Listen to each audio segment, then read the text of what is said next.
What the fuck do you think this is? Amateur hour?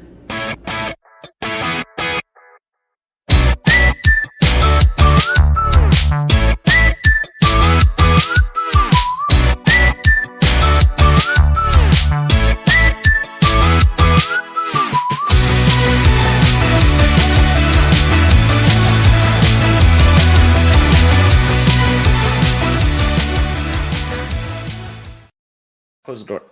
Y'all can wait.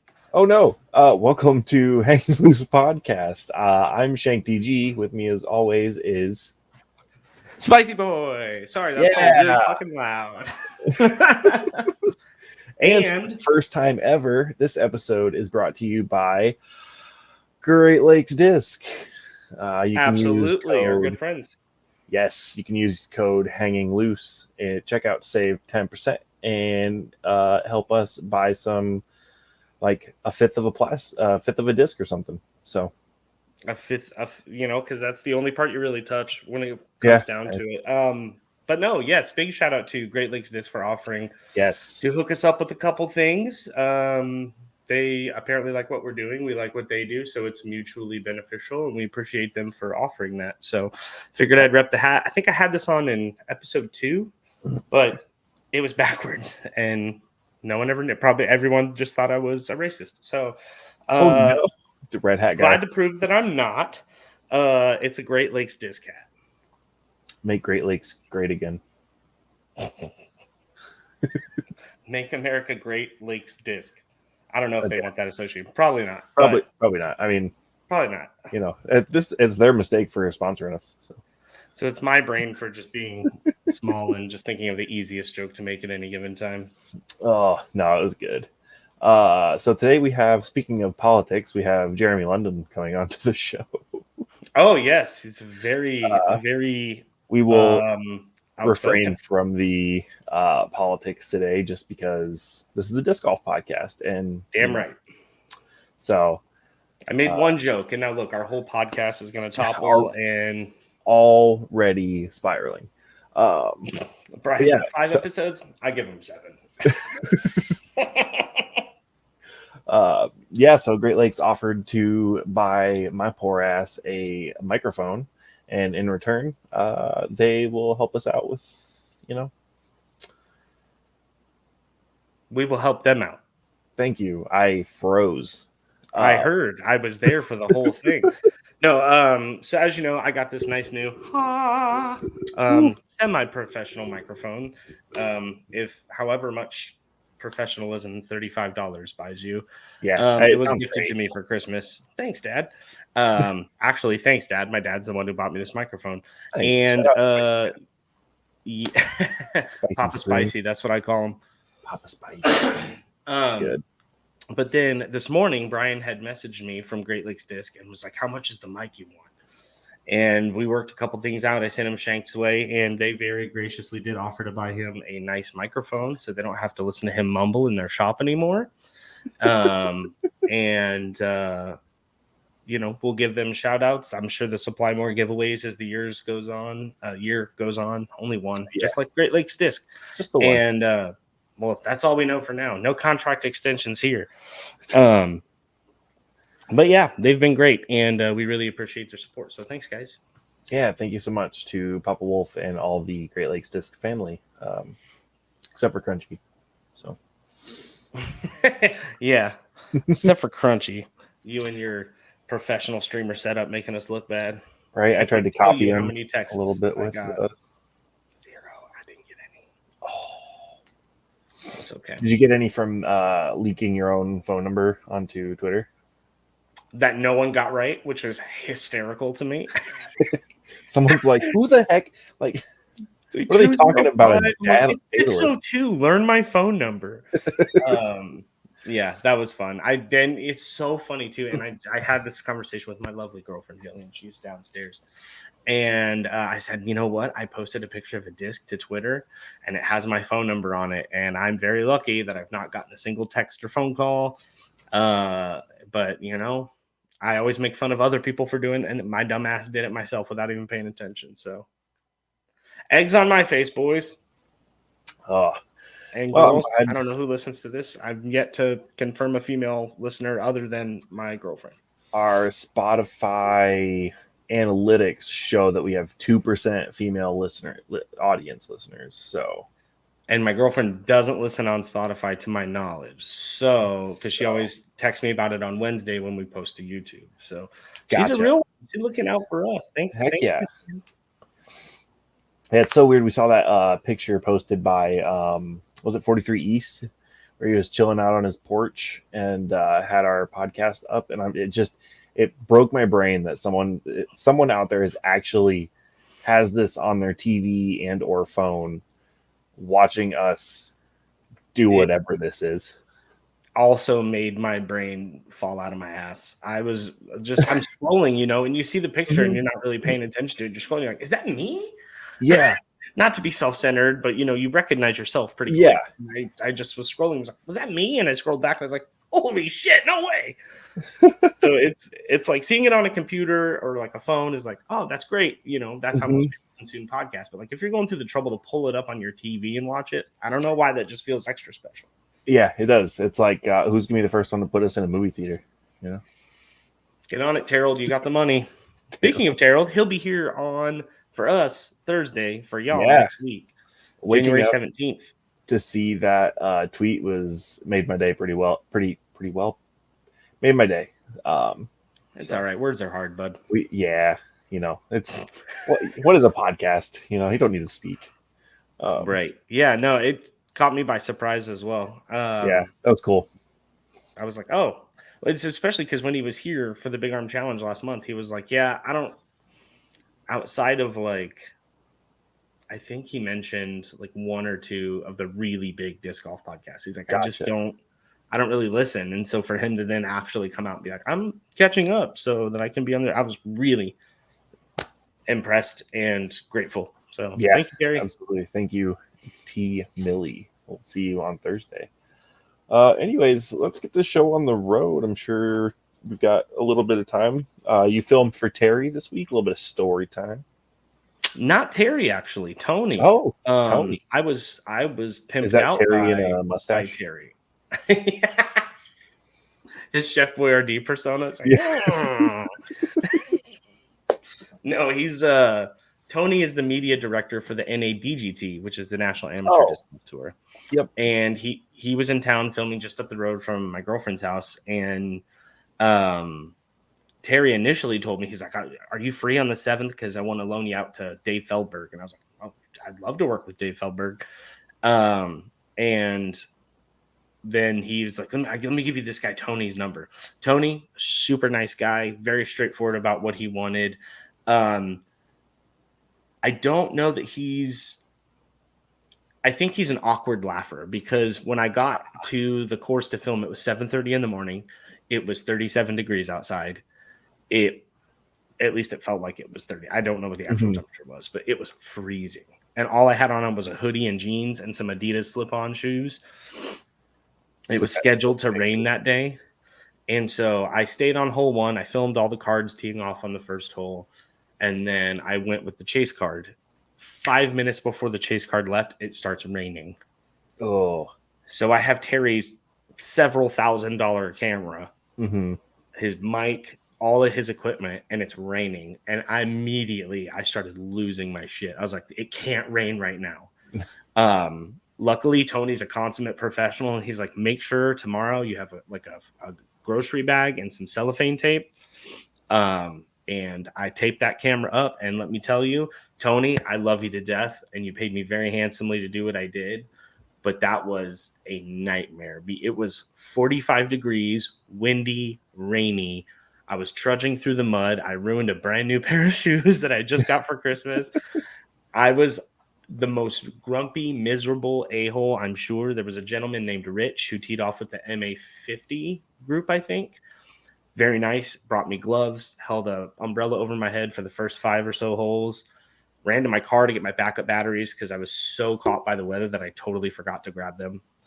And I mean, he helped me out a lot. And round was over. Everything went great. Tony was very happy with the footage. And But when I was grumbling to Tony about things, he just kept laughing, and I was like, I'm not laughing at all, my guy. This isn't Like funny. I was so like, how could this even happen? Hold on. I just get a DM. Uh-oh. So where are you sending the link? Gotcha. Oh, from Jeremy. Yeah. Mr. London. That's fun. Sorry it rained on you and ruined a nice pair of shoes. I wouldn't say ruined. I just really need to take care of them to get them back. Gotcha. A little bit of TLC. Sent it, and I said we'll be ready in about 15-20. So, sweet. All right. RV3 loves when we handle guest interactions live on the air. So, oh yeah. Now I'm also going to fix this lamp. Perfect. So deal with that in editing. Just kidding. You do a lot for us, and we love you very much. Yeah, thank you so much, RV3 or RB3. That's my bad. No, it's RV. Are you fucking with me, or are you fucking with him? Fucking with you. The giveaway that we're announcing at the end of the show. I told people to tell that RV3 that they want him to be their dad, and they I don't even know what the giveaway is. I think it's that Grace. It's that blue Grace. Yeah, you're right. And boy, everyone kept calling him so much today. You better get it together before Jeremy gets here, because I will not have it. It snowed. Get him out. A literal foot. So I'm taking that as an excuse. It affects me zero, but you know. You said it snowed a foot? Yeah, we got a foot of snow last night and through today. Gross. Yeah, it's been a couple years since it snowed a genuine foot here. Like we'll collect that much over like a month or something, but it's never done that over a day. Like everything shut down. My job was like, if you can't make it in, just forget about it. Like, so I had today off, and we're getting close to Jeremy, so I think we'll skip that. Maybe we'll slap that in at the end of the episode. What do we slap? I'll have a quick the player movement segment that I came up with. Yeah, we can. Once we get bored of Jeremy, possibly. We can just excuse me, famous man, get the hell out of here. We would never. I love you, Jeremy. Don't be mad at me. So I've got a pretty short story time. Probably one of the craziest things that I've ever witnessed. Also happened as I was driving to a tournament in Newton, Iowa for hootin' and shootin' in Newton is what they call it. But I was driving, and it's I have to Iowa name I've ever heard. Yeah. My highest rated round to date, I think it's like 923 I shot or something like that. But on my way there, it's kind of like a windy back road way that Google Maps takes you. And I was driving a little bit over the speed limit, like nothing crazy. And this car comes flying up behind me and slows down at a respectable distance. He thought he was going to be the only one on the road and was speeding, and then saw me. So, kept a car length or two between us. And from behind him came this truck that was hell bent on getting wherever they were going yesterday, and came flying up, tried to pass him, and the car that came up to me the first time tried to speed up to not let him pass, and they ended up having this road rage thing behind me, and I'm chilling, just going 57, because it's 55, and they both try to pass me at the same time. The truck rear ends the car, and they both go careening off of a ledge. And the truck rolled 5 times. The car didn't roll at all, but they both just went careening into the ditch. And one of the craziest things it's definitely set a tone for the tournament. I don't know if that's the reason I shot higher. Maybe I need to witness more road rage to have better ratings. Well, the one time I've really ever witnessed a car accident, because it was very similar to that, is I was on the way home with my wife from dinner, and ex-wife, sorry. don't want to confuse anybody. And we were in the left lane. It was 2 lanes, a middle lane, and then 2 opposite lanes. So we're in the left lane. There's a car to my right, like directly to my right. So there's no movement. Right. And I can see in my rearview mirror, this is nighttime, there's this guy just in and out. I mean, like, and they're big, like 1980 Chevy Silverado headlights, the ones that are solid steel. And I can see him just like in and out of traffic. And I was like, oh my God, this guy's going to cause an accident. So he gets behind me. And as I'm coming up, there's still the car on my right, or opposite for y'all because I'm on a camera. And then to my left, coming up, there's a car waiting to turn left. So we're approaching them like this. And he tries to go around me in the middle lane because he can't see that car. Yeah. Swerves into oncoming traffic. Swerves again to avoid oncoming traffic. Hits a guy on a bike.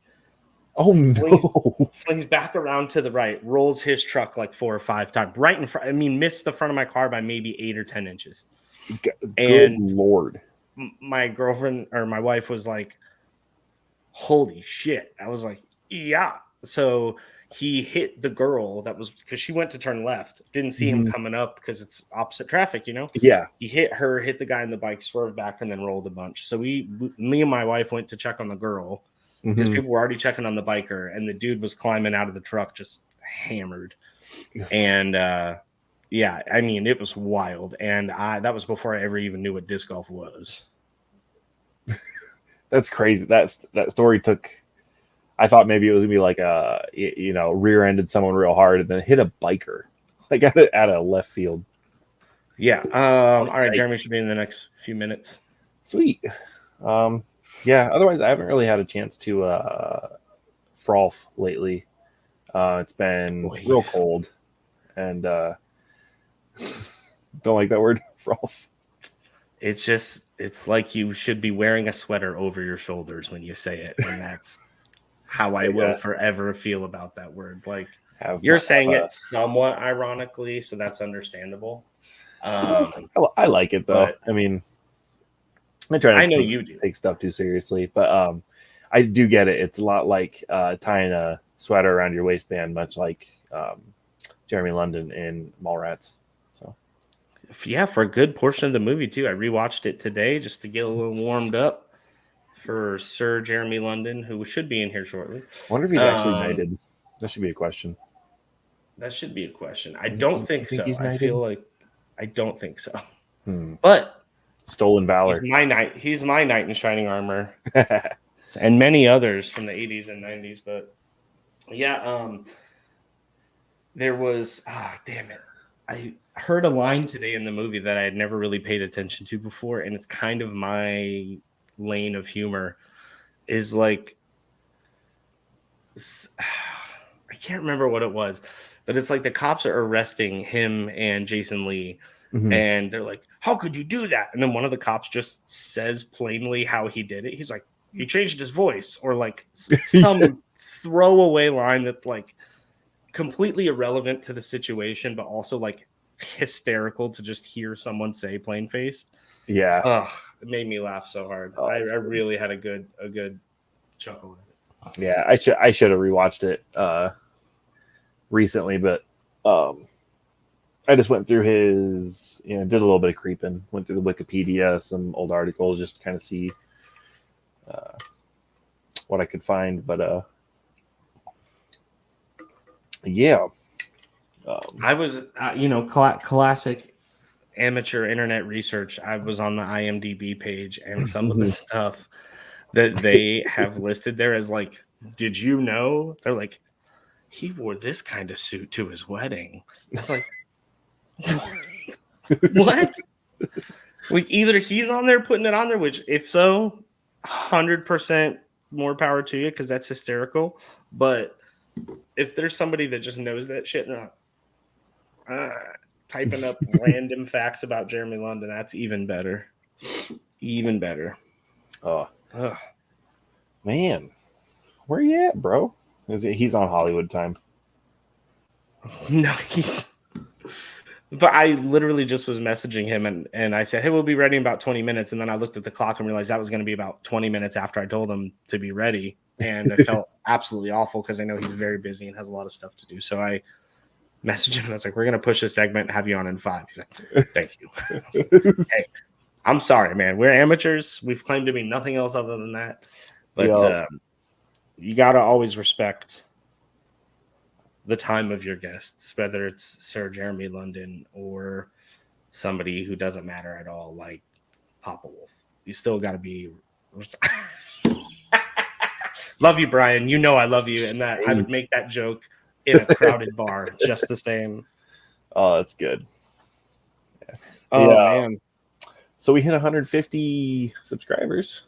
Yeah, Mr. One Disc. How's that going to work for you? That's hopefully good. Potential to be really bad. It really just depends on how friendly people want to be to me. I immediately regretted tweeting that, and then I was like, I have to commit to it, and to commit to it, I need to also push for it. So it was a lot of hate marketing, as it were, where it was like, yeah, follow me, you fucking idiots. It'd be like that sometimes. I mean, some people make a whole career out of that, bad baby. Yeah. And like, there's somebody that was like, well, but maybe think twice before you subject your card mates to a meme or something like that. And I'm like, it's a C tier at an MA3. Like, with my experience playing, I won't finish last. Like, unless I get like the Stego or something, in which case I might finish last. But I was gonna say, if you're throwing a glitch through the woods, you might not do too hot. I mean, they're easy to shape shots with, but they're also very touchy. Yeah, and lightweight enough that if you kick off a tree, bye bye. Yeah, it's just going to continue to glide forever. Yeah, the direction it kicks.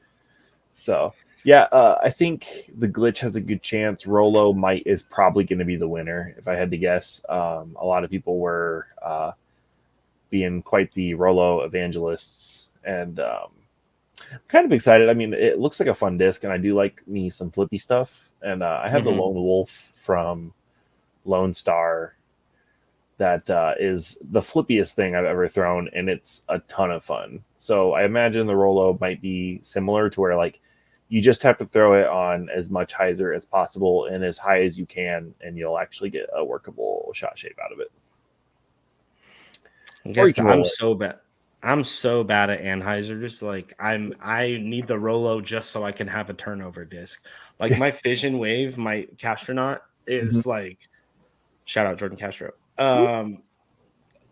It's just finally starting to get beat in enough to where I can flip it. Like, Simon uses them for rollers, but now I can turn it over just a little bit. And I've actually ace ran the same basket with it twice. Out at Freestone, and it's one of the harder, longer holes, but it's great. I very much enjoy it. I have that one. I have an Essence from Discmania, Rip Eagle, and then I also have what's my other flippy one? Oh, I have a very beat in fly die 5-time Juliana Corver Champ Valkyrie. And that thing flips real nice. And I found that on a course. I genuinely, there was no name or number. I posted about it. I really would love to get it returned. So if you happen by chance to be watching this and you can tell me the colors of the fly die, I will happily bring it back to you. But the disc is like a magic disc for me. It's just so nice. Heck yeah. Yeah, that's my signal. It's super lightweight, like 150s, I want to say, and like super flippy, but throw it at like 50% on a little bit of hyzer, and that thing is it's the easiest tunnel shot disc I think that's in my bag. Other than like my Crave. The Crave is it's the disc I trust the most in my bag. I've been a Crave salesman forever. If you want one, you can go to greatlakesdisc.com and use promo code hanging loose to get 10% off. Oh boy, I floundered that. It's okay. It's kind of been your been your theme this episode so far. Also, speaking of craves, I just bought one from Justin at JME_0906, and it is the infamous Pop-Tart crave. Yeah, from the no, that looks like shit. But from the Pop-Tart bowl. Yeah, that was I'm so glad he made that, and even happier that you bought it. Yeah, JME something on Twitter and Afterlife Dies on Instagram. He makes some really cool stuff, and if you have custom stuff you want, hit him up. He's really good at what he does, and he really enjoys it. So definitely deserving of the love, and makes pretty sick Pop-Tart Frisbees. So at least one.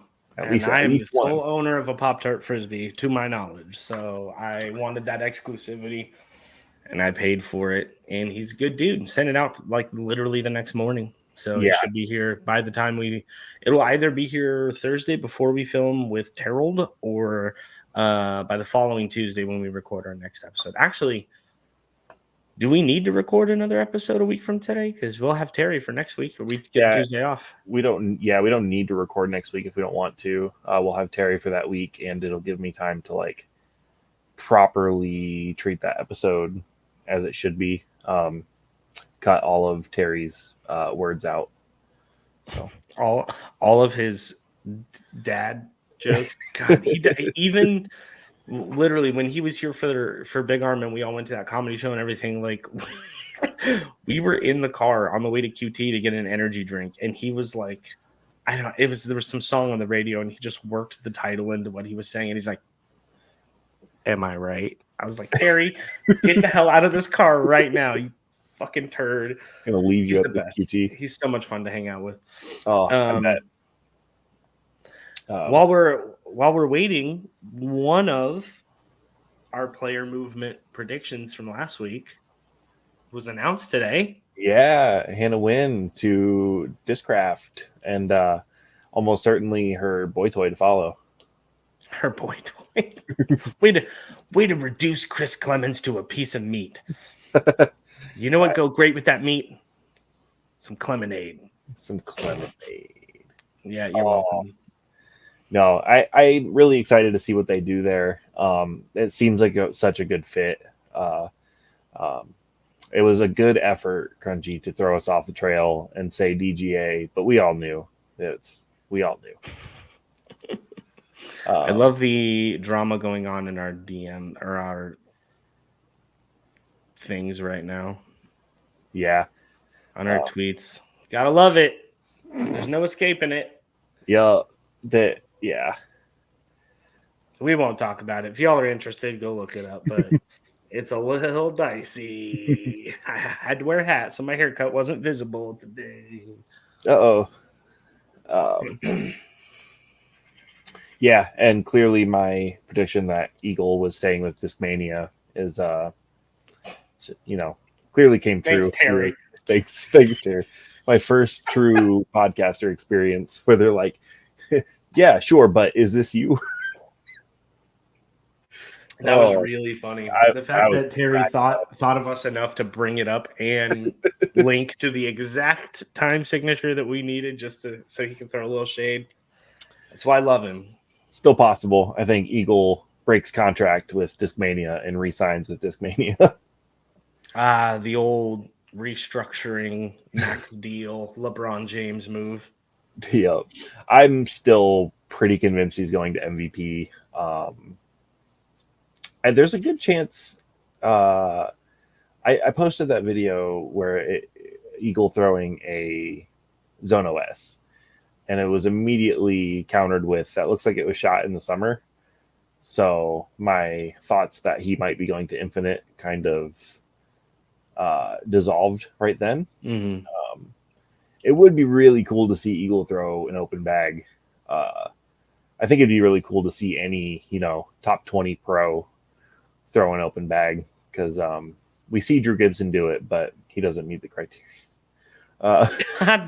Bro, I can't wait until I run into Drew next time and he just punches me square in the face for all the hate you guys give him. I'm like, Drew. It's not hate. I love the guy. He's I don't know why he's so easy to poke fun at. See, when I got into the sport initially and started watching Jomez coverage and all that stuff, almost every lead card or final round coverage had Drew Gibson in it. And I was like, oh, I love this guy. He's like tatted up. He's a short guy like me, like super relatable. And then like 2021 hit and it was like, where did he go? Right. Yeah. He had the really great putting performance at the Tour Championship. Mm-hmm. And then Jeremy just messaged me to ask where the link is, and I already sent it. So I'm gonna send it again. We'll see if it goes through this time. I can also try to send it to him. Maybe I don't know. We'll Poor guy probably thinks we're just ignoring him. Right. Oh, I feel bad, but I mean, me too. I don't want him to think we're jerking him around. Yeah, we're definitely not. Yeah.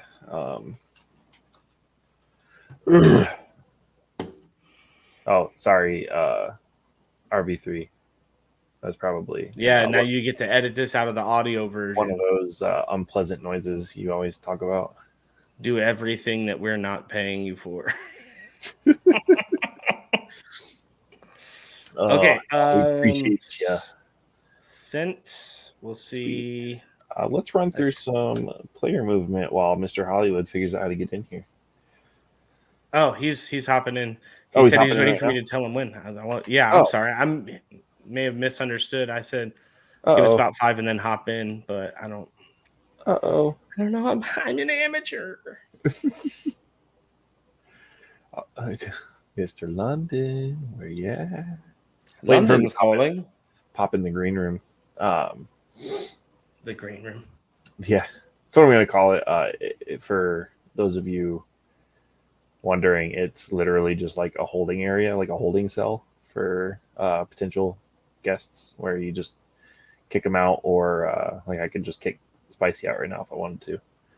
Yeah, but you don't want to. I got a new phone. Ooh, I had an iPhone 12 and now I have a 15, and I took my 12 in front of everyone while I was hosting trivia, and I was like, "This phone sucks," and they were like, "What's wrong with it?" I was like, "Everything," and I threw it on the ground and shattered it, and everybody was like, "Holy shit, dude!" I was like, I got a new one. It's fine." They were like, "Oh my god!" I thought you were just hulking out. Hell yeah! But yeah. I can't wait for the very first thing I say to Jeremy London to be, "I'm sorry," because I'm excited about it. Look at this. Hoping he gets in here soon. This might he's on his way now. This little last. Oh, there he is. Hey, Mr. Jeremy London. Guys, how you doing, man? I'm good. Heck yeah. Sorry for the mix-up. Oh, it's all right, man. Just wanted you to hate me at the very onset of this interview. You guys are off to a nice start here, guys. Really, really great job. No, I'm kidding, man. It's all good. We're raising a grandbaby, and so my time gets limited sometimes because I'm leaving the lady with the kiddo. But dude, I'm here now. So heck yeah. Well, it's been real. Go take care of your grandchild. Yeah. It was good. Disc golf, love it. Bye. This is fun. Yeah. You heard it here first. Disc golf, big fan. Oh, well, thanks for gracing our little podcast with your first disc golf. Yeah, man. Appearance. I'm excited. I'm actually excited to do this. I fell in love with this great game. It's cool to I want to be a part of the community and as much as I can and promote the game as much as I can. I truly. It has changed. It has changed my life in the sense, I'm 51 now, and for me, exercise. I like to have fun when I exercise. I'm not a big muscle head or anything, and so and I played ball golf for a long time. Golf, love it. It's it's expensive. I don't even know what to call it anymore. It's golf, but I play disc golf more than that anymore, and so. Yeah, I just say ball golf, but I played that for 30-some years, and I truly enjoy disc golf far more. Yeah, no, it's something about this sport. Just I think it grabs almost everyone that gives it an honest try, which is one of my favorite things. How long have you been playing? About a year and a half, I guess. Well, okay. Yeah, about a year and a half. My grandbaby's 2, and his other grandfather, his baby, my stepson's the baby mama's dad introduced me. So he's Pawpaw. I'm Papa J. He's Pawpaw. We're in Mississippi, so it's all Mama and Pawpaw and these southern things that I. Do you prefer Sir Jeremy or Papa J? Because I'll call you whatever you want. Sir Jeremy is silly. That's just me having fun, being not showing that I don't take myself too seriously by pretending to take myself too seriously. I Papa J is I never thought that I would be a grandfather this early in my life, and it is my stepson's kiddo, and so it was my oldest son is only 16, but he's already bigger than me. Lyric, yeah, he's already bigger than me, and has the ladies all over him. So I'm like telling him, I'm glad to have this one. I'm not in a rush to have any other ones for a while, but it's gonna take up all your golf time. Yes, I can't wait to get him out there with me. Yeah, I was gonna say, have you played any rounds with him yet? He's still so little, but he loves to. We've got one of the small baskets, and the minis, and he'll play with that thing for hours. He doesn't throw them in there, but he sees us because I've got a setup out back that my stepson and I putt all day long on, and he sees us on that, and so he mimics us by on those small ones. So I see him picking it up already. I just wish this would have been something that I would have known about early enough in my life. I feel like I'd be much better at this point, but who knows? That's a thought we all have literally every day. But you were doing important things with the younger years in your life, as we all know. So we're very grateful for those. Oh yeah, yeah. I'm pretty busy. I definitely need something to do in my old ass age. 51. 51's the new 31. I don't feel 51. I remember when I was little, when I was young, 50. My grandparents, I remember when they were 50, and they were old. They were old. They also worked hard and lived hard, and so this is keeping me young. I can tell you the best thing about disc golf, while we're here, is that it's my stepson and I have gotten super, super close. My stepson Ethan, and whenever I first met him, he was only 15. He's 20 now, but he, for the first several years, he just was in his room playing video games all the time, like a hermit. And I didn't even get a chance to really know him. I know you guys, this is kind of your generation probably. And my other son, Lyric, he's the same way. He plays a lot of video games. And Wyatt, my 9-year-old, he's the same thing. The entire time he was here for Christmas, all he did was play Red Dead Redemption the entire time. Hey, he's got good taste at least. One game for 2 weeks, literally one game for 2. I was like, "What are you doing?" He's like, "Yeah, I'm just playing with different characters." I was like, "Okay." You name him after a Western, he's gonna play a Western. Right? Absolutely. Yeah, I was watching when I was watching Mallrats earlier today. There was a Tombstone reference. You called down the thunder, well now you got it, and I was like, I didn't notice that when I was younger, but got it this time. I don't even know if I noticed that until years later. Kevin plants all those Easter eggs in there.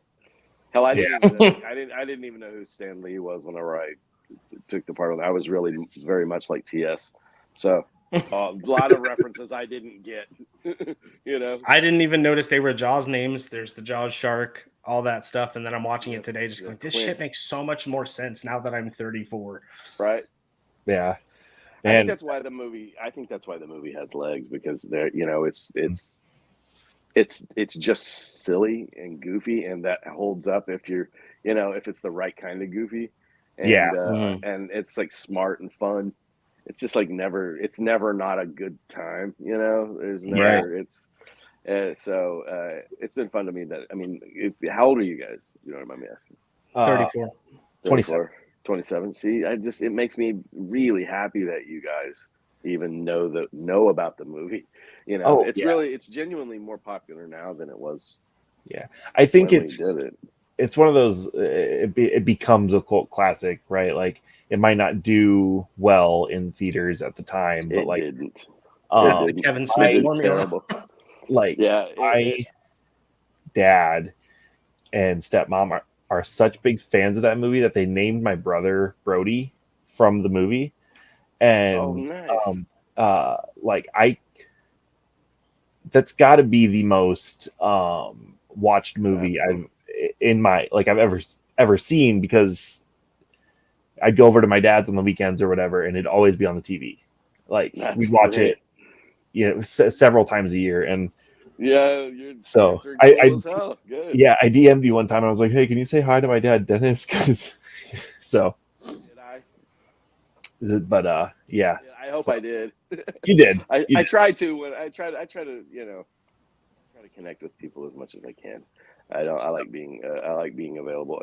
One thing that I think that the convention circuit, I think, is what kind of opened me up to being more open-minded about being connected to the fans and staying accessible. Yeah, being accessible and staying accessible. Because whenever I first started doing those things, I just kind of felt like, like a fish in a fishbowl, or like an animal at the zoo that people were walking by pointing at. And it was weird, and I wasn't having fun, and nobody wanted to get my autograph because I looked like I was miserable. and I started watching people like Michael Rooker and all these guys that were just, huge stars, and they were out there having a blast with people. And I was like, now they're having a great time. Mm-hmm. That's, maybe I should just give that a shot. And so I did. So I was like, I made one day, I just said, I'm just going to go out here. I'm going to actually try to enjoy this today. And ever since, and I started making more money and meeting more people, and it's just the experience itself became something I actually look forward to now, instead of, I used to abhor it. Yes. Yeah. Well, existential dread. It's ultimately led you on the people's favorite disc golf podcast, and so I think it was the right choice for sure. Winning, I'm already here, man. Yeah. We're glad to have you, man. He and I talked so much about it, like leading up to today, and I was like, dude, it's going to be weird to just be like having a casual conversation with this person that I've seen in so many things and whatever. And I spent the entirety of today going, he's answered every movie question imaginable. Don't mention movies. Let's just keep it disc golf. Dude, and we are 40 seconds in. Ask anything that you want, man. Seriously, ask anything that you want. That's what I'm here for. Kevin owes me an autograph. Can you? I'm just kidding. Yeah, good luck. Yeah. He said good luck. I like him. Yeah, but we got some. Do you want to do rapid fire questions first, Caleb, or do you want? I've got some Twitter questions that are specifically disc golf related. Either way, yeah. We can hit you. I've got my discs over here. I've got all kinds of stuff ready. Yeah, let's get some. Where's that proxy, huh? Oh, buddy, where's that proxy? I sent him that. Hey, this is. I have to say, my favorite disc of all discs, in the sense that it's the most reliable disc that I can throw this thing like on a laser. I can get it to turn. I can do. I love this disc, and I grip locked my last one straight into the water like the biggest dork. It was the. It was the dumbest. Like, the water has never even come into play on this hole. There's no reason for me to have grip locked on this hole, and so this was so appreciated, man. Seriously, it made me so happy. Literally, you can see it's never been touched. It's been sitting at home on a shelf. I don't even remember where I got it, but I think it was one of the ones. I won it in a raffle from Jordan Castro, I think, actually. Oh, nice. So, you actually just answered two of the Twitter questions already. The first one was Alex Holter saying, what's his favorite mold and manufacturer? Okay, now that's I'd say overall consistency, that is, but I have a new favorite disc, which is this. Oh wow, the Clash the Wild Honey. Yes, I took this out the other day for the first time, and it's unbelievable. I mean, it's an expensive disc, and it's I wanted to just right away just dog on it, because I was like, why would they be so much more expensive? And it 100% is worth every penny, and it's so pretty too. I love it. That one is gorgeous. Yeah, I love it. But and it's sort of, it has that sort of the Mamba kind of. But the Mamba's a little bit more extreme. It'll stay a little bit flatter and a little bit. It'll kind of tend to pull out into a little bit more of an S curve, which I really like. But and that's funny because the other question from JK Disc Golf was, "What's your favorite disc and why is it the Wild Honey?" So that was what a pull from that. Very smart. And I got to give a special shout out though to the EMAC Truth Supreme plastic. Ooh. First of all, McCabe has been one of the nicest people since I got into disc golf, like reaching out to me and sending me discs and stuff like this. And he sent me a bunch of Judges, which are by far my favorite putters. Yeah, same baby. Team Judge. I mean Warden better, but have you guys checked out? Have you thrown the Moonshine plastic? The glow? I have not. I have the Warden, but yes, incredible. Like it feels like velvet or felt or something in your hand. It's incredible. Oh, it's really? Definitely, of all the Judges, the Moonshine glow plastic is by far my favorite. And my stepson, who doesn't throw Judges, felt this one and was like, dude, that's the best filling putter I've ever had. So I got him one for Christmas. That was his Christmas gift. So but the EMAC Truth. Shout out to Eric McCabe. He's he has been such a very key in my disc golf game, because he sent me a bunch of Judges, and so I'm able to go out there and stand and and putt from one spot without having to retrieve every three discs have to retrieve a damn disc. A struggle we've all been through. So but it's nice, but I'm nice. Like I said, my stepson and I will go out in the backyard and we'll play horse for hours, and then we got the glow discs and the glow setup, and so we go take our discs into the darkest forest here in near Jackson, in Pearl, Mississippi. This course called Center City, and we don't even think we're probably in mortal danger out there, but we don't even think we're having so much fun. But we take our black lights out there and get the disc glowing, and regular flashlight to kind of see our path. But we both tend to score just as well at night as we do during the day, because I think maybe you're just not seeing the trees, so you're not intimidated by them, or you're not thinking about it as much or something. I would 100% agree with that. The court, my home course is an olive orchard, and nothing eats discs like an olive tree. I mean, it'll just swallow that up. So when we go out, we play glow rounds. We actually, there's and I can't, NSH Custom Discs is in Arizona, and they are going around to all the main courses that people play and putting night lights on for free, and they're solar. So our course just got night lights. Freestone's got night lights. Contecito's got night lights. Yeah, that would be fantastic, because we literally play in pitch black darkness. We take two flashlights. We take a bright flashlight to sort of see the pathway, and a purple light to a glow to get the discs charged. But it's sketchy. It's sketchy out there.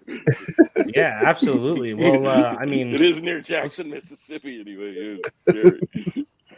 Just the Mississippi woods does not sound like a fun place to be at night, for sure. Yeah, I figure if we hear banjos, we'll just start running. I can deal with the just mark me for a birdie.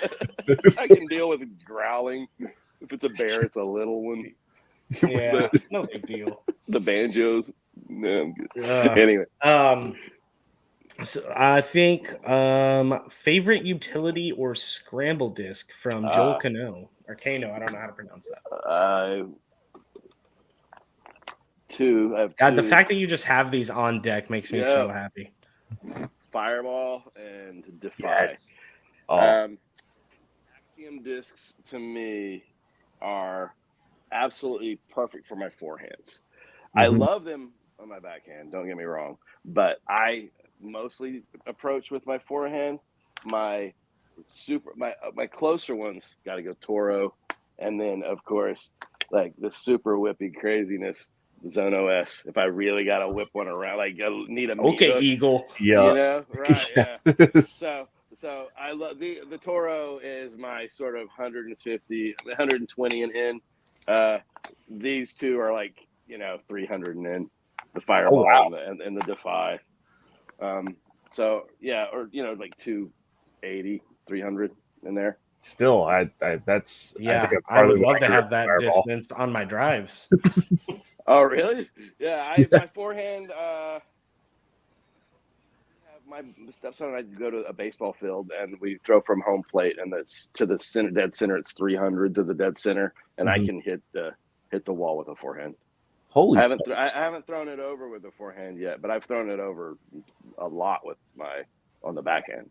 So I'm getting it over the center field fence at a baseball field on my backhand, which is a lot of fun. Jeez. That's so fun. Have you guys done that? Outthrown by a 51-year-old. I'm just gonna leave.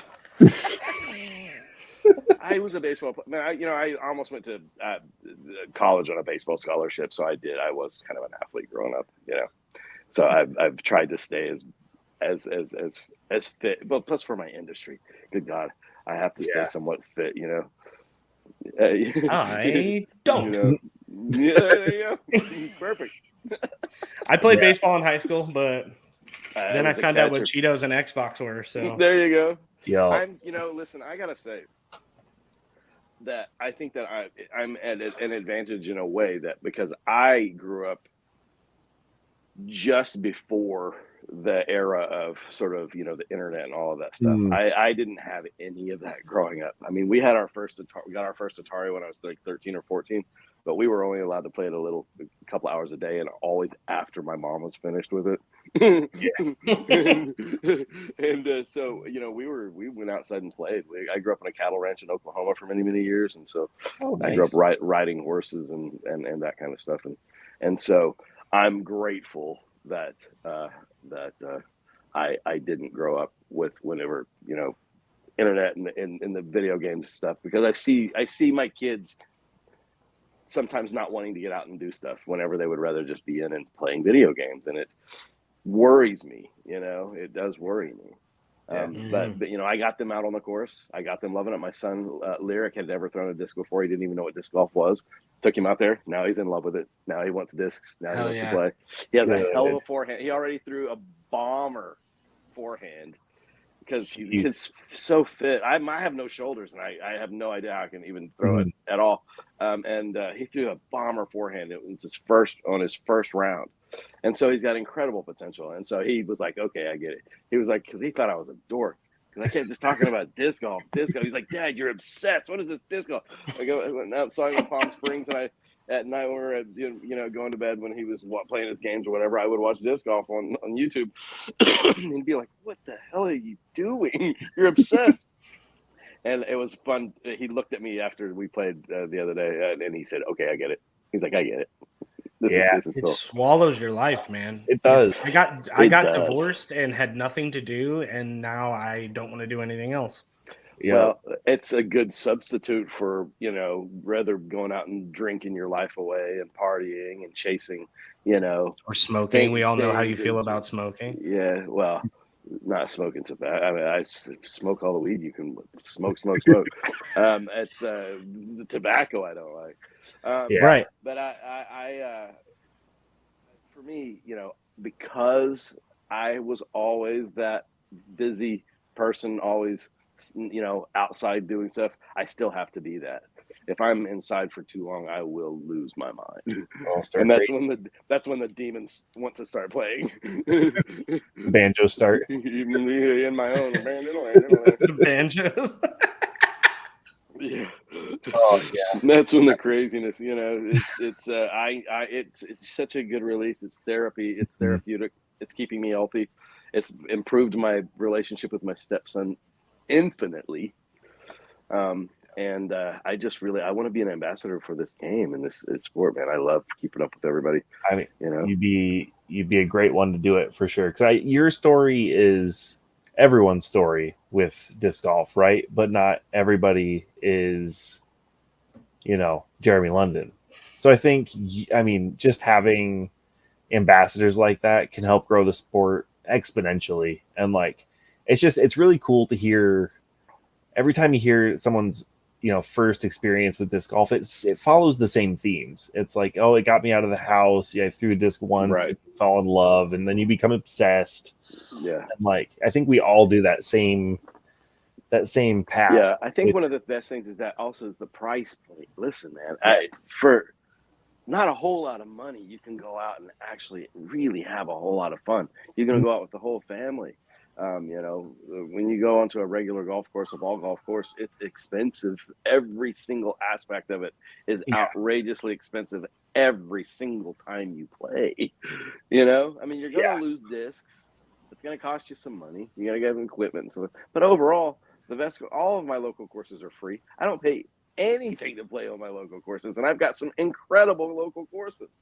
My course, I've got a couple, like all kinds of stages. The one I play the most is so hard that when I go anywhere else, I'm not intimidated by these hard courses. If I go somewhere it's a hard course, I'm not intimidated by it. Nice. What is your favorite course you've played? I'm sure you travel and play as much as you can. I really, honestly, I've only played in Arkansas. I can't even remember the name of the place. There's a video on my YouTube channel on the London's Most Wanted YouTube channel. But I've played in Michigan at a cool little local course, but I just don't know the name of it. I am 51. I forget the names of these places, but here locally in the Jackson, Mississippi area, there's a course called the Res, which is near the reservoir, which is a beautiful course. You got to be pretty skilled to score well there. I've scored my best score is even there, and I should have gotten a lot better than that, but I can't putt to save my life. You're on the right podcast, pal. God, super relatable. I played the guy that introduced me to this. My grandbaby's other grandfather, Ricky. We played the other day at the Res, and I beat him +5. I was +5. He was +7.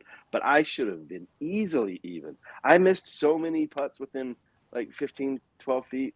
Mm-hmm. There's no reason. Yeah, I hate those days. them. It drives me nuts. Me nuts. I'm parking like long bomber shots, getting really, really, really good shots, and then I can't make the putt. Can't convert. Yep, and that's why we're amateurs. But then you go see Ricky and Gannon, all these guys making these putts, and they just look like they're tossing it in the air, like it's not.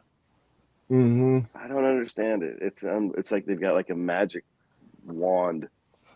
That's why I had to show Ricky a thing or two on his pool table when I went over there for New Year's. I wanted to hear about that experience. How was that, man? I'm not jealous. I wish I could have been there for that. That'd have been fun. It was a great time. It was just getting there was super awkward just because he just left his front door open, and I'm like, I don't want to just walk into this $3 million home or however. I don't know how much it was, but it's it's big, it's nice, and I just rolled in, and the first couple people I saw that I knew, I was like, oh, hey, thank you, save me, please, because this is so uncomfortable. That's great. And then Ricky walked up to me and was like, hey, man, you made it. And that for me, it's just like being on this podcast with you. It's, when there's someone who's big and are important to you and they come up to you, it just feels nice. And so it was very welcoming. I think it's another really cool, another unique aspect of this game is that it's just on the verge of becoming this monster sport, but it's not yet. It really isn't yet. And so the people that are stars to us and the people that we admire and stuff like that, they're still relatively accessible.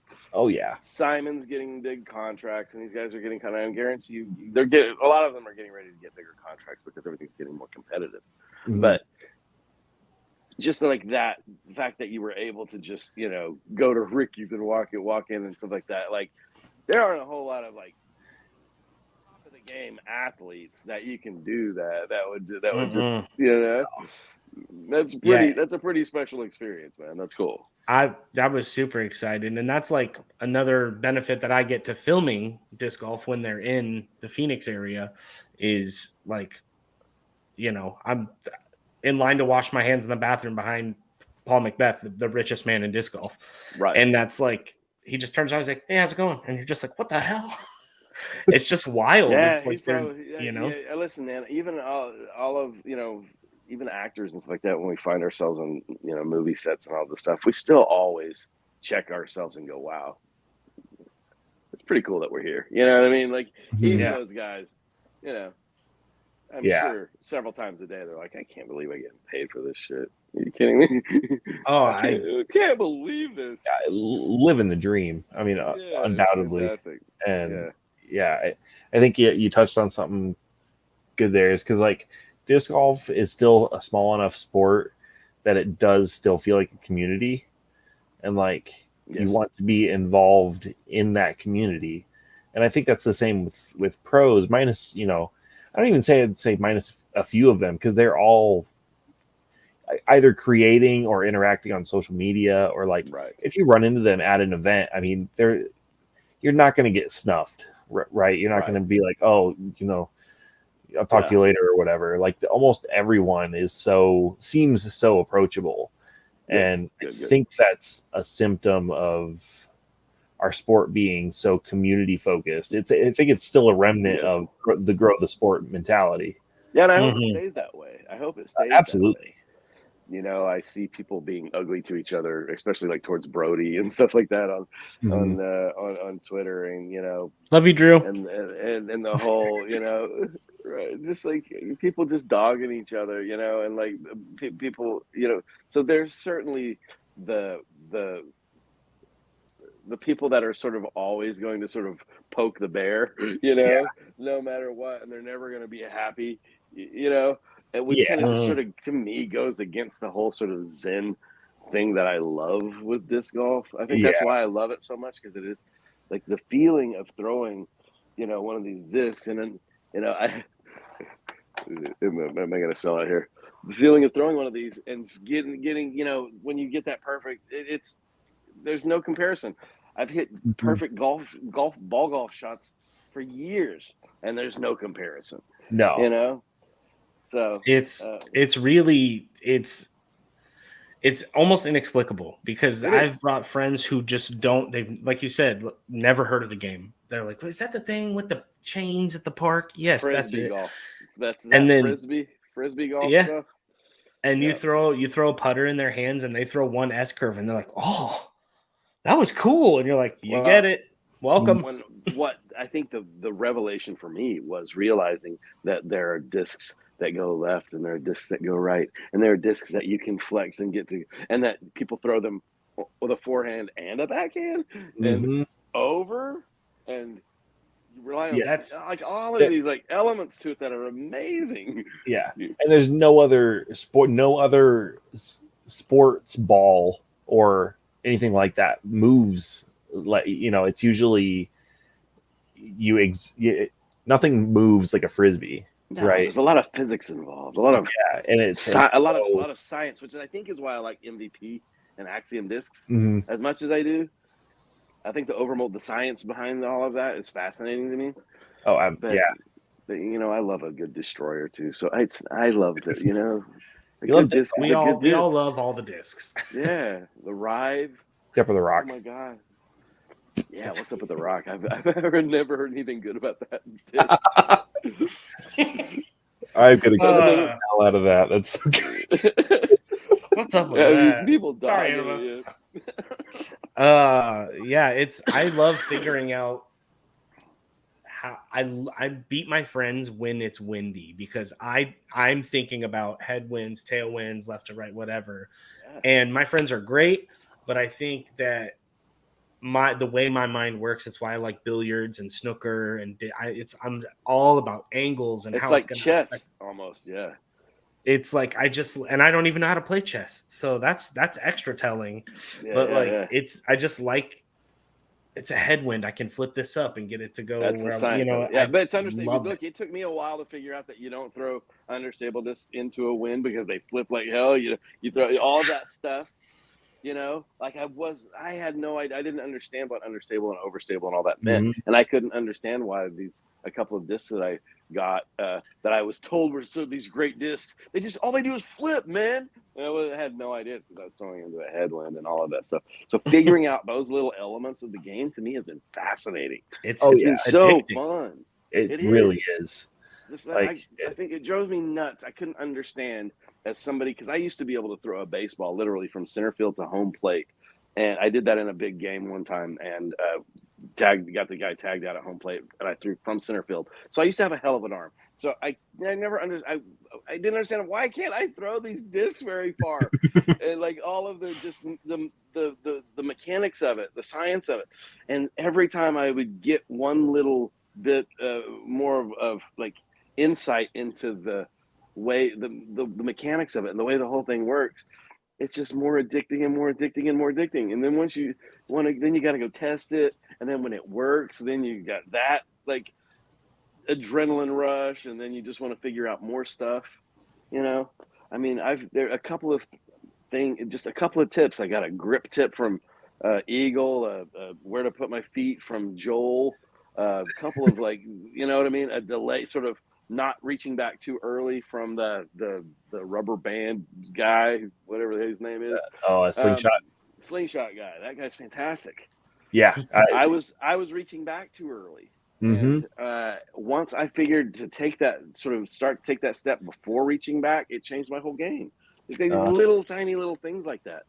And now, even though I can't throw, you know, I can throw maybe 410, 415 if I huck it. That's my best throw ever is 416. Gee, not 420. Should have just rounded up. I should, right? Now I did get a 500 internet distance roller. The way that I learned about not throwing an understable disc into a headwind is at this local course. From off the top of a mountain, I threw an understable disc into a headwind, and it flipped like crazy, landed, and it took off. It went well over 500 feet. But I don't tell anybody I've thrown over 500 feet because that wasn't me. Yeah, it's always such a bittersweet moment. That was not me. I wish I could say yes. I've thrown one 500 and some feet, but I have not. Mother Nature threw it. Like, yeah, it was fun. I parked a really, really, really long hole. I didn't birdie it, but I didn't need to. But damn, throw it 500 plus feet. Can't make the 12-foot putt. I learn. I every time. That would be me. 100%. Happens. It happens to the best of us. Oh man. Who's Eagle going with, guys? It's got to be MVP. MVP. I hope so. I mean, it's got to be. I sure hope so. Is there an outside chance Latitude 64? Because the Eagle seems to have like a kinship with the Europeans over there. So he does. I don't think Latitude is really his branding. Energy. I don't think they can afford him, honestly, as mean as that sounds. That makes sense. They've been dropping players and focusing more on sponsoring European folks for the tour. But there is a chance that grabs him, which that yeah. I think that would be really smart for them. It would be. I think that's where the money is going to be, because if people can get an Tour Series Eagle, you know, I mean, there's no way that doesn't just fly off the shelves. But conversely, having Eagle and Simon on the same team would just be, I mean, it would be. Yeah, I mean, those guys were the what bros? They were the something bros. Crush Boys. Crush Boys. Yeah. Yeah, it'd be cool to see them back together. It really would be. Yeah. I think that's another fun thing about the sport is that you see these friendships like Alden and Gannon and, you know, and these cats that are all, you know, hang together. That's fun to watch, you know? Yeah, it still feels so homegrown. Yeah, Ezra and Brody and those guys. You know what I mean? It's fun to see that they're all getting out there and having fun with the bros still. It's competitive and they all want to win, but it doesn't feel like, to me, like it's like this like vicious competitiveness. Like people genuinely seem to be happy for their the other players whenever they do something amazing, like get an ace or win a tournament for the first time, like when Matty O won. That was really inspirational. Oh man, I may have cried. Yeah, it was cool, no one can man. confirm, but maybe. I mean, I can confirm. I can. I have the selfie to prove it. It was not. I think that I probably sort of was like, oh my god, this is really, really amazing, and felt a little verklempt myself. So it was, it's cool. Reference. What a reference! I love that. Man, a coffee talk reference that just threw me back 30 years.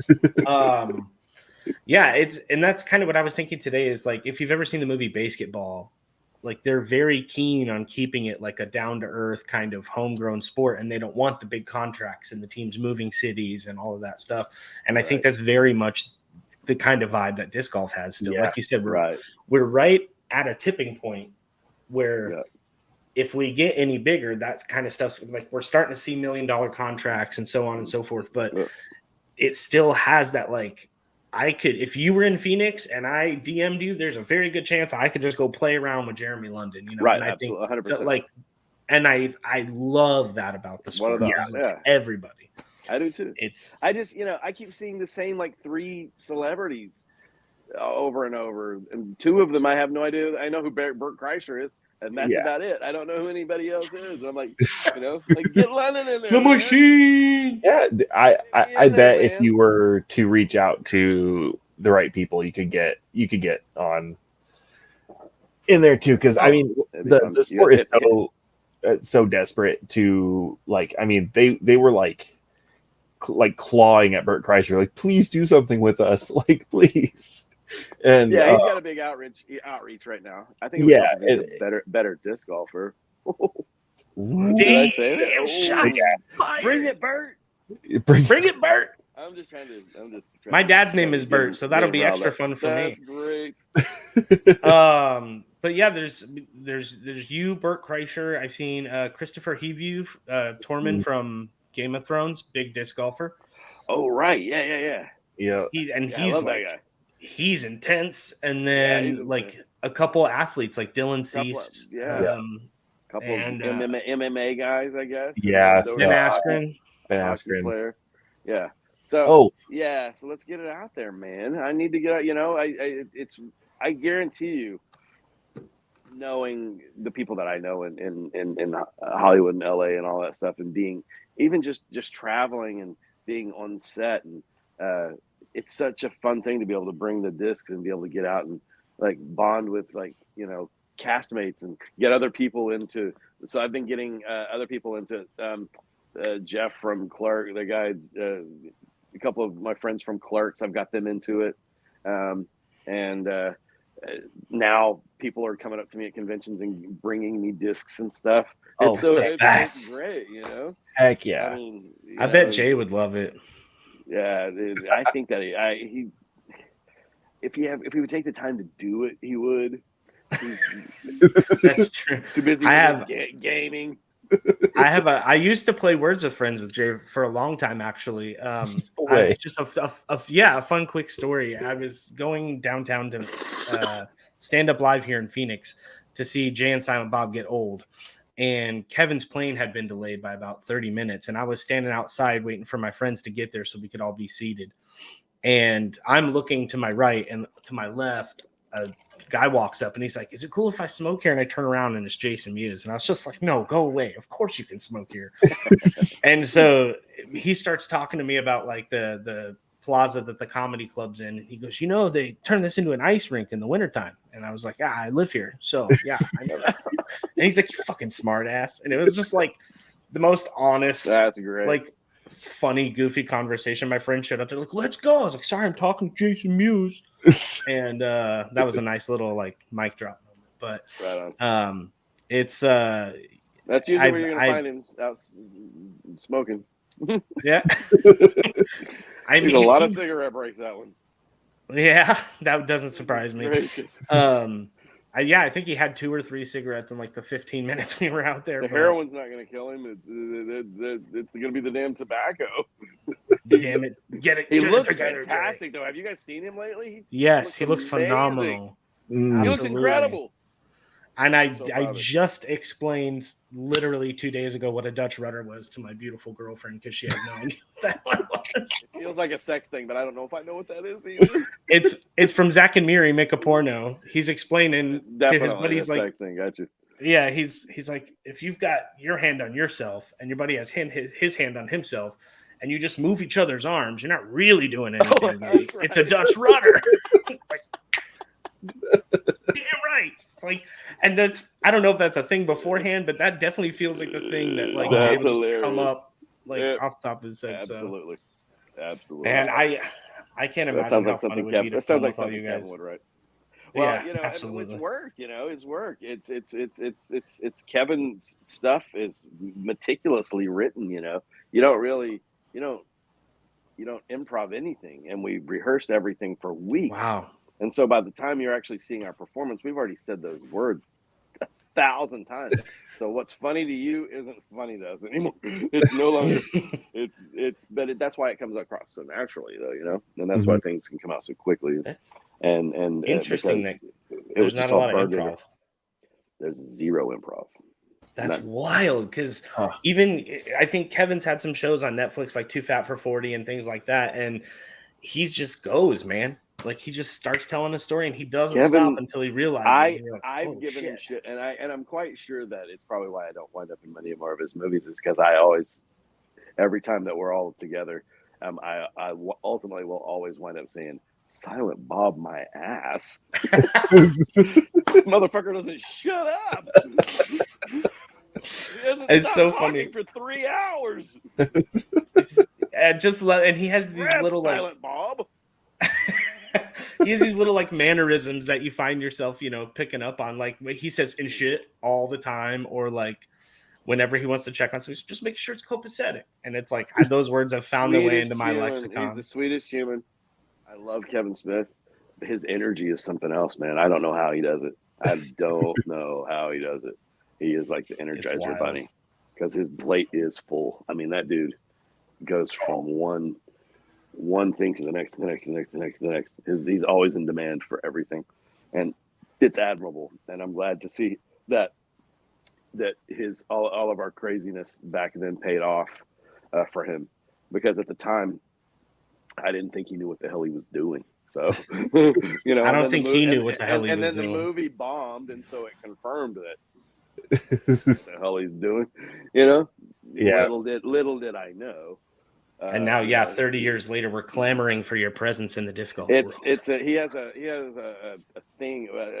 Mallrats took Mallrats for people to be able to watch it with their beers and bongs and watch it like over and over and like really enjoy it the way that it's supposed to be seen. In a theater, it's too much. It was too much to take all in at once, and you go, "Wait, this is funny. Wait, what's funny?" But I'm still trying to get that joke while this joke's going on, and so. It was almost like too much to process. And I remember Anchorman being the same way with me. I walked out of Anchorman. I thought Anchorman was the worst movie I'd ever been to in my entire life. And now it's one of my favorite movies because I, finally took the time to like watch it. But I remember taking my dad we had the premiere of Mallrats, and it was a blowout. It was huge. It was amazing. I was convinced this was going to be the biggest movie ever. And so then I flew my dad into town, and I wanted to take him to a theater to see it. We were going to go to a theater and watch Mallrats in the theater and watch the crowd go crazy. And we got there, and there were like 6 people. And by the time the movie was over, he and I were the only ones still left in the theater. Everybody left. Wow. During the movie, everybody was just like, "This is." Oh, no. It was like, it's so wild to think about these days because it's like it's you and Ben Affleck and Michael Rooker and Stan Lee and all these like huge names, and then people are like, "This sucks." It's like, get out of here. I think when I was watching it today, I was really trying to kind of like simplify the plot in my brain, and for me it made me happy because I was like, that's why I love this movie so much. It's two guys trying to get their girlfriends back, and that's so relatable. And to date it's a movie. Never Sorry, I hit pretended my to mic be again. anything more than that. I think that is probably the formula for why it works, because it is so relatable to everybody on that sort of just base level, and it's just goofy. It's silly. It's silly, and it's silliness that kind of is like it's multi-generational. It doesn't, like, comedy itself is very specific. Like something that was funny in the 70s, like say Cheech and Chong, isn't funny at all now. If you go back and watch that stuff, it's absolute garbage. It's hard to watch. It's not funny, but it was groundbreaking for the time, and for the time it was hilarious. Mallrats, I don't think, is like that, because it was just as dumb back then as it is now, but like in an intelligent way. It wasn't just playing to like one specific kind of thing, like, hey, everybody's stoned, everybody's high, everybody's goofy, look at me, laugh at me, I'm smoking weed, it's funny. It's not it doesn't hang on tropes. It hangs on like real, like, little moments, and all these little moments in the moments. And Kevin he was a visionary before I think he even realized he was a visionary. Seriously, I don't even think he realized what a good movie he made. Yeah, I remember he apologized for Mallrats a couple years after it because it didn't do well. Oh no, yeah. Should be apologizing for Geely still. Yeah. Even he would say that. He's not going to argue with you on that one, I don't think.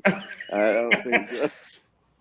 During that podcast I went and saw, he made a few barbs about it, and that's being able to laugh at yourself is like the most important quality in a human. You have to be able to. I mean, look, he's still making movies with Ben Affleck and Jennifer Lopez, right? I mean, who gets to do that? Right? Yeah, it's hardly a failure, really. It's really hardly a failure. Right. You want to hit him with some rapid fire questions there, Caleb? Let's do it. Sure. Machine gun this man, but like not actually. All right, we're gonna give you. Let me get a timer pulled up here quick. I got one. How much time you want? Let's go 30 seconds. 30 seconds. That's 30 all seconds. Jeremy needs, from what I've heard. All right. What? Sorry. All right. I live to roast, and he's never going to talk to me again after this podcast. All right, ready? That's all right. Go. Let's go. All right. What's your favorite filmed ace?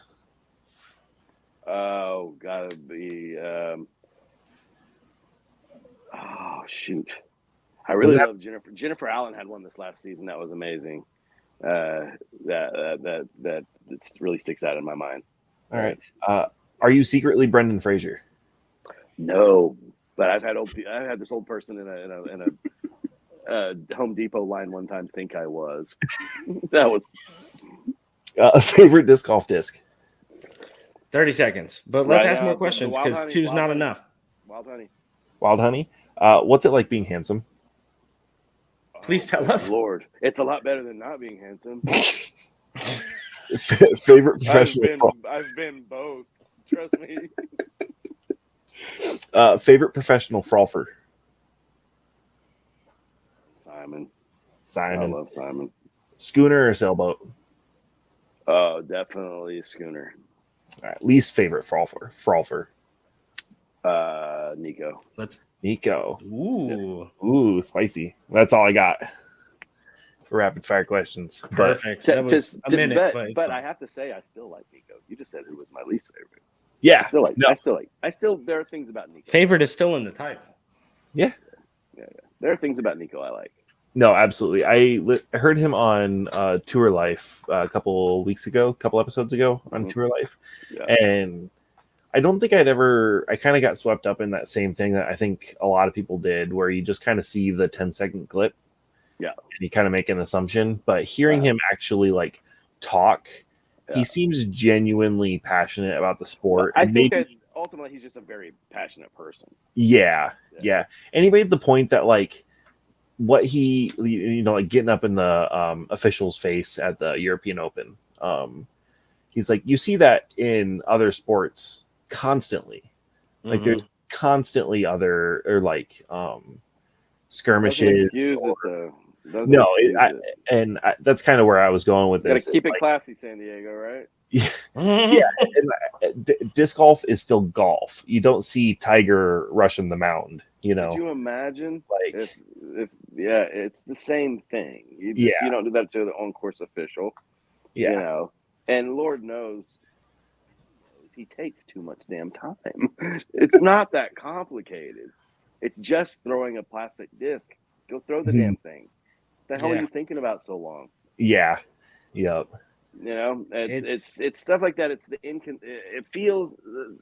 I think it starts edging over into inconsideration for everybody else. You know what I mean? It's like feeling like my space and my time is more important than everybody else. This is my moment. I'm going to take it and milk it. And at anybody else's inconvenience, and everybody else is going to just have to live with it. That type of attitude doesn't play well with me. I don't like that attitude with actors, and I don't like that attitude with anybody. I just, this veers to that entitled place that I just don't understand. Yeah, entitlement's the ugliest trait there is. It is. Expecting things is, I mean, as someone who works in the customer service industry, because I'm not graced with the movie star face, nothing makes me want to help somebody less than when they're like, "You're gonna do this for me." Yes. Absolutely. Watch me find ways not to do it for you. Right. It's just so unattractive. I just don't understand. I don't understand it. I blame the parents. They clearly were not smacked around enough as kids or something. I don't know what the hell, but I got people just funny. Me too. I grew up in the 70s. I got whooped. I got my ass whooped. Oh my gosh. If you've never seen Sinbad's stand-up special called Afros and Bell Bottoms, do yourself a favor. Yeah. Oh, it is.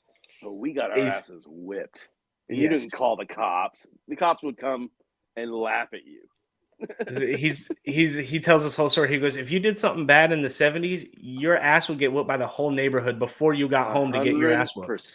I've had my ass whooped by my next door neighbor. I've had my ass whooped by my mom's best friend. I've had my ass whooped by all my aunts and uncles at some point or another.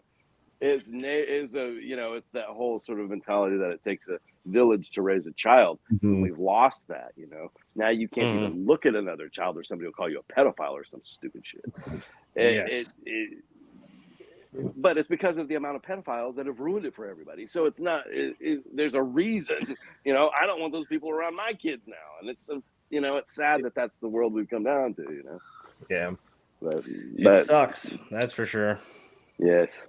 Yes. What a positive note to end on. Yes, let's end on 2, 3, 4. Pedophiles. All right. Have a good night, guys.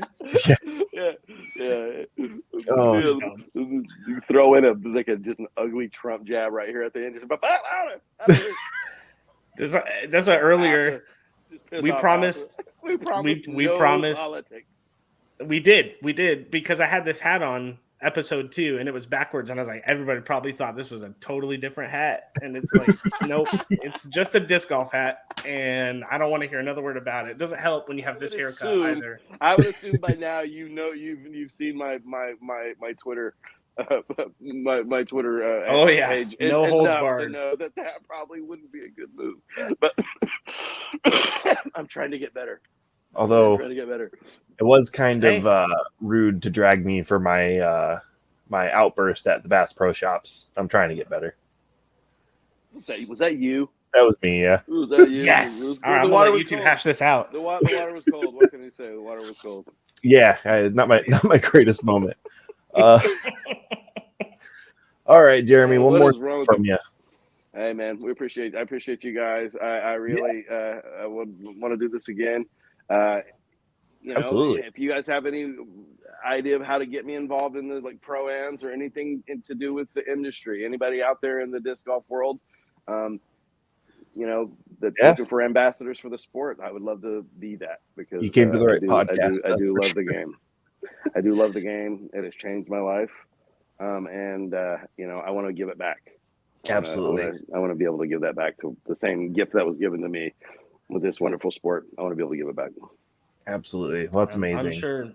I'm sure this being your first appearance, and that'll be a clip for certain that goes out to. We'll tag. Yeah, we don't care. Yeah, make sure we want you in the sport as much as you want to be in the sport. Let me know. Man. Yeah, well, I appreciate it. All right, Jeremy, give me a number between 1 and 7. 1 and 7, 3.5. 3. Oh boy. 1, 2, 3. I love that. and a half. Minnesota disc golfer won the Grace. So congrats to that guy. Oh, nice. Oh, hell yeah. Just, you can thank Jeremy London personally for that. I didn't know that it was doing that. I would have given you more of a specific. You just had a number between 1 and 7. I can just give you a very specific number between 1 and 7. There was only 7 people commented to enter into that giveaway. So, well, at least something good. The person that got it deserves it. Yep. We've been telling them to join because your odds right now with us are incredible. Insane. Yeah. So, well, thank you so much for being on, man. See this, and then they'll see that it's real. Thank you guys for having me. It was great. Always, All man. All right. Have a good one, brother. You guys be well. See ya. Thank you, you too. Man, get out of here, dude. Who is this guy? See you later. Jeremy Paris. I don't know. That's the worst joke I'm going to make all day. And I'm sorry. He was phenomenal. So nice. Oh, yeah. What a cool interview to have for episode 7. I know. So just barely off the ground. Hey, do you remember that heartthrob from the 90s who's now into disc golf? Now he's here. Yeah, so you announced that giveaway. Do we want to announce a new one for this episode? Let's do a new one. Do a new one? Do you have one? You want me to pull one? I don't have one. Let's have you pull one. Ooh, cracks fingers, do the little Naruto like Naruto run to 40.